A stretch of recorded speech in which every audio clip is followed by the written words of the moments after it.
Anong nangyari? Nag-iiyak, kuya. I was his daughter. And he was my teacher, whom I thought was preaching unconditional love. I feel so betrayed. Di matumba. Uwi ka. Pero kuya, kahit naman tumanggi siya o pumayag, hindi mo pa rin siya pwedeng hayaan na umuwi at di pa kasalan. Mahigpit na binili ni Papa na kailangan mo siyang pakasalan. Dahil kung hindi, sigurado, wala kang makukuha kahit isa sa kanyang kayamanan.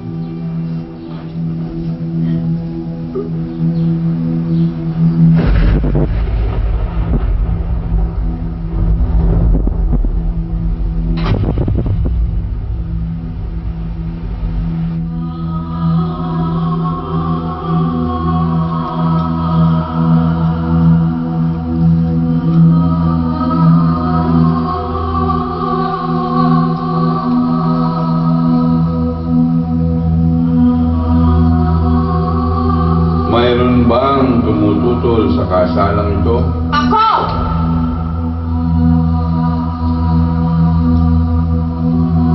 Sino po ba kayo? Ako si Maria Teresa Rojas, common law wife ni Roberto Rojas III. Ina ng mga anak ng iyong magiging asawa. Ay, asawahin pala. Di man ako kasing yaman mo, pero sisiguraduhin ko sa'yo, Linda, na maghihiganti ako. Di man ako magtagumpay sa buhay na to, pero sa kabilang buhay, oras-oras, minu-minuto kitang dudurugin.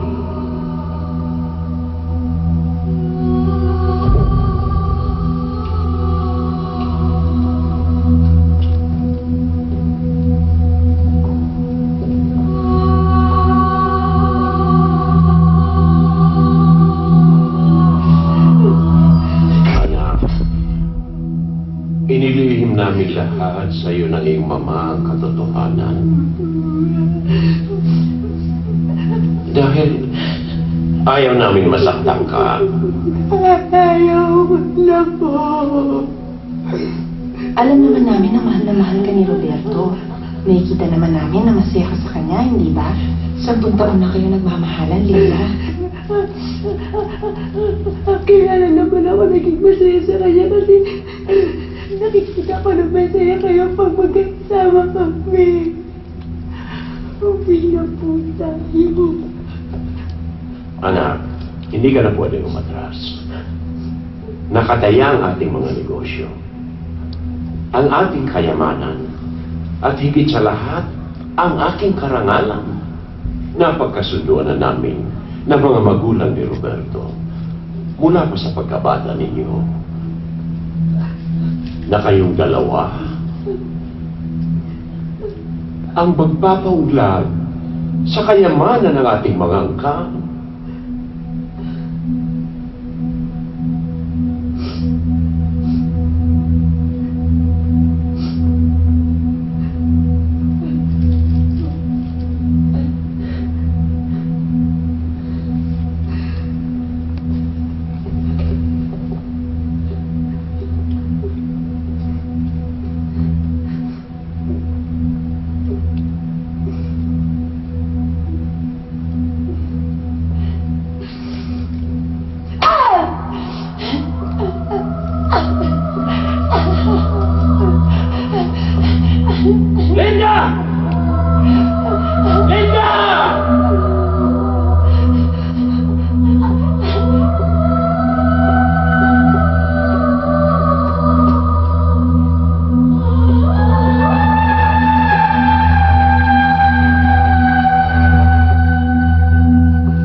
She will not leave. Neither kid. I have a message for Ravan from Linda. Ravan, mahal na mahal ko ang paaralan. Kaya tatanggapin ko ang kasalang ipinag-uutos ng iyong ama. Pero, meron din ako mga kondisyon. Sapagkat nung unang beses akong ikakasal, tumakbo ako palayo ng simbahan. Pero ngayon, nang dahil sa tatay mo, tumakbo ako pabalik. Magandang senyalis ito. Sana maging magandang sinyalis din yung mga kondisyon mo. Una,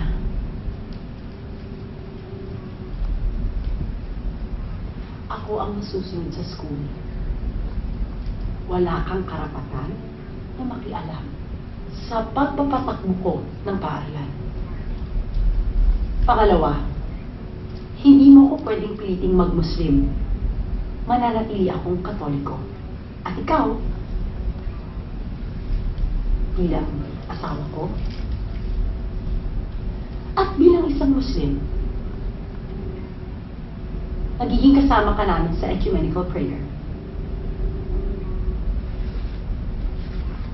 Pangatlo,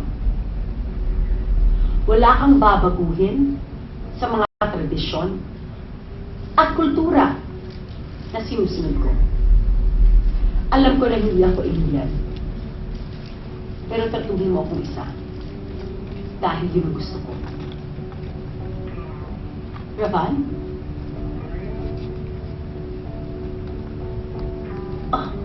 Ano masasabi mo? Una, kapag naging asawa kita, iyon na ang paaralan. Wala na akong pakialam dun. Pangalawa, walang pilitan sa Islam. Pangatlo, ang pinakikita mong katapangan ngayon,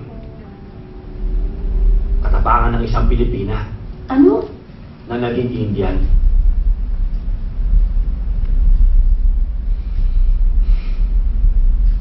Masusunod lahat ang sinabi mo.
namimigas.